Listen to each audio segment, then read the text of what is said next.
Quando nos casamos há 8 anos, eu estava cheio de esperança e amor.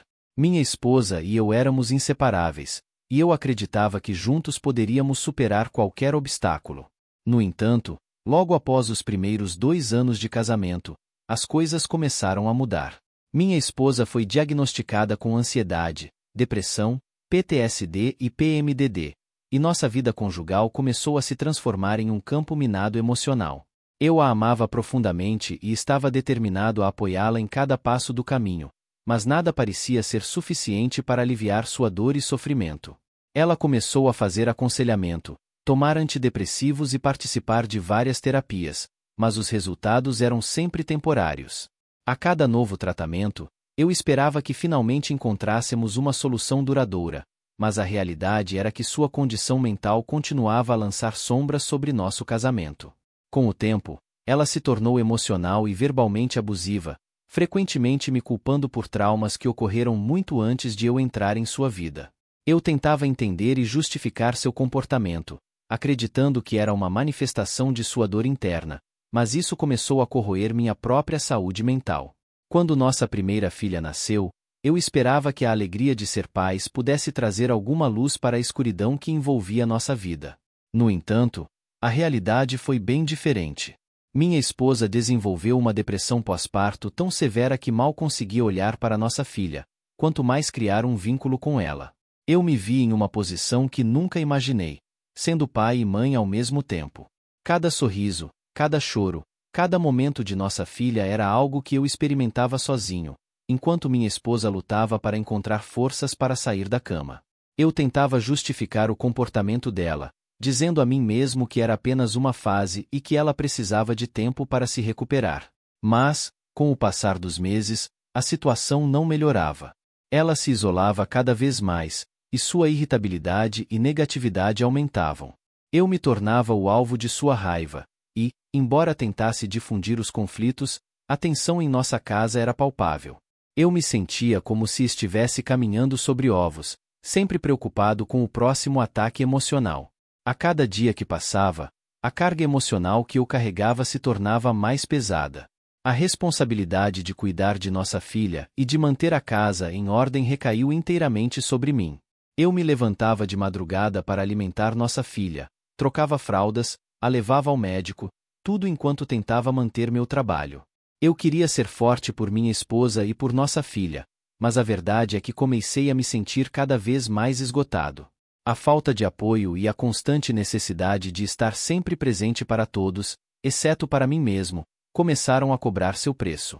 Eu me via chorando sozinho à noite, perguntando-me como nossa vida havia chegado a esse ponto. Apesar de tudo, eu ainda acreditava que poderíamos superar esses desafios. Eu lia sobre depressão pós-parto, participava de grupos de apoio online e fazia tudo o que podia para entender e ajudar minha esposa. No entanto, a realidade era que, por mais que eu tentasse, nada parecia ser suficiente. A cada tentativa fracassada de melhorar nossa situação, meu ressentimento crescia. Eu queria ser o marido e pai perfeito, mas estava me afogando em um mar de expectativas não correspondidas e dor emocional. Eu sabia que algo precisava mudar, mas não sabia como ou se teria forças para continuar tentando. A tensão em nosso casamento atingiu um ponto crítico cerca de 6 meses atrás. Estávamos discutindo sobre planos para o fim de semana quando minha esposa, em um momento de frustração, disse algo que me deixou completamente abalado. Acho que vou usar aplicativos de namoro para poder realmente fazer coisas divertidas e conhecer pessoas.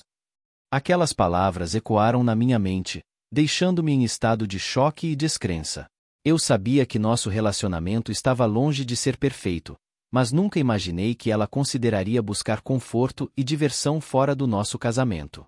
Depois que ambos tivemos tempo para nos acalmar, tentei abordar o assunto com ela de maneira racional. Pedi para ver o telefone dela, na esperança de que ela pudesse me tranquilizar e provar que minhas preocupações eram infundadas. No entanto, ela recusou categoricamente, o que só aumentou minhas suspeitas. Na manhã seguinte, tomei uma decisão difícil, mas necessária. Disse a ela que estávamos nos divorciando.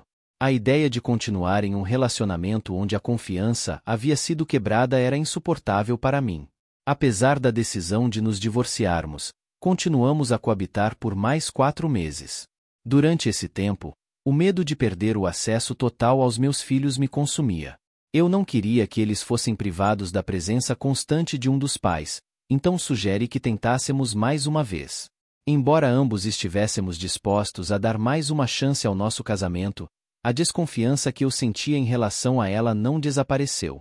Eu me via questionando cada movimento, cada viagem que ela fazia, especialmente aquelas que ocorreram no ano anterior, quando ela viajou para a escola e para visitar a família e amigos. Essa desconfiança culminou em um incidente recente que abalou ainda mais nossa frágil tentativa de reconciliação.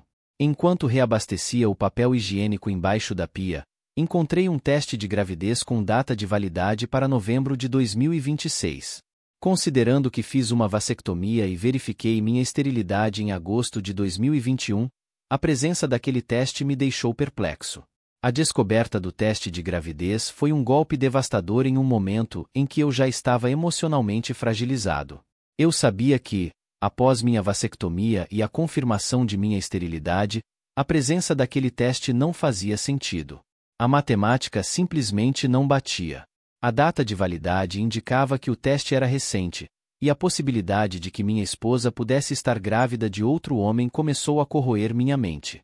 A sensação de traição era esmagadora, e eu precisava de respostas para acalmar a tempestade de emoções que se formava dentro de mim. Quando a confrontei sobre o teste, esperava uma explicação que pudesse, de alguma forma, aliviar minhas preocupações. Que o teste era uma sobra da última gravidez, mas isso não fazia sentido, considerando a data de validade. Quando pressionei mais, ela mudou sua história para "não tenho ideia de como consegui".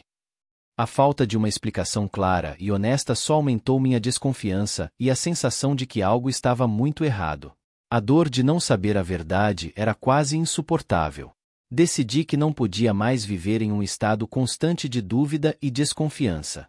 A confiança, que já estava abalada, foi completamente destruída por esse incidente.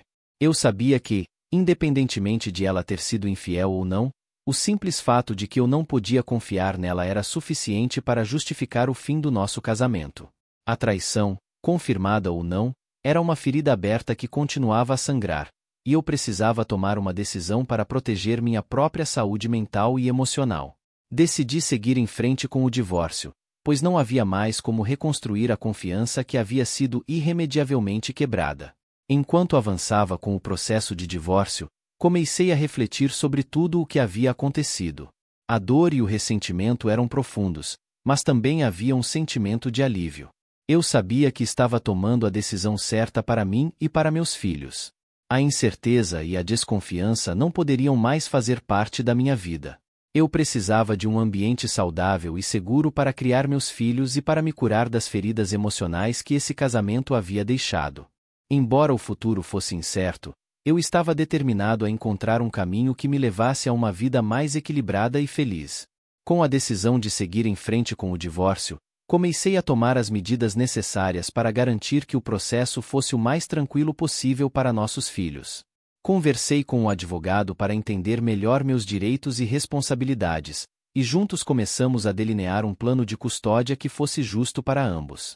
Decidimos que a meta seria a guarda compartilhada, 50-50, pois ambos concordávamos que isso seria o melhor para nossos filhos. Ela não queria ser mãe solteira em tempo integral novamente, e eu queria garantir que nossos filhos tivessem acesso a ambos os pais de maneira equilibrada. Enquanto discutíamos os detalhes do divórcio, ficou claro que ela não queria a casa. Isso trouxe um alívio inesperado, pois significava que eu poderia manter um ambiente estável para nossos filhos. No entanto, ainda havia muitas questões a serem resolvidas, como a hipoteca e a divisão de bens. A cada reunião com o advogado, eu sentia um misto de tristeza e alívio. Tristeza pelo fim de um capítulo significativo da minha vida, mas alívio por finalmente estar tomando medidas concretas para criar um futuro mais saudável para mim e para meus filhos. Durante esse período, também comecei a refletir sobre minha própria jornada emocional. Apoiar minha irmã ao longo dos anos, enquanto ela enfrentava traumas profundos, me ensinou muito sobre resiliência e empatia. Eu falhei em recalibrar minhas técnicas de suporte para atender às necessidades específicas dela, e isso contribuiu para a deterioração do nosso relacionamento. Reconhecer minhas próprias falhas foi doloroso, mas também necessário para meu crescimento pessoal.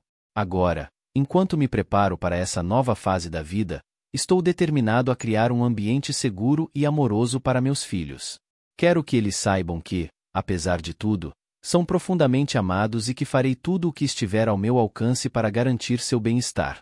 O futuro ainda é incerto, mas estou confiante de que, com o tempo, encontraremos um novo equilíbrio. Estou focado em me curar das feridas emocionais e em construir uma vida que seja mais saudável e feliz para todos nós. A jornada não será fácil, mas estou pronto para enfrentar os desafios que virão, com a esperança de dias melhores à frente.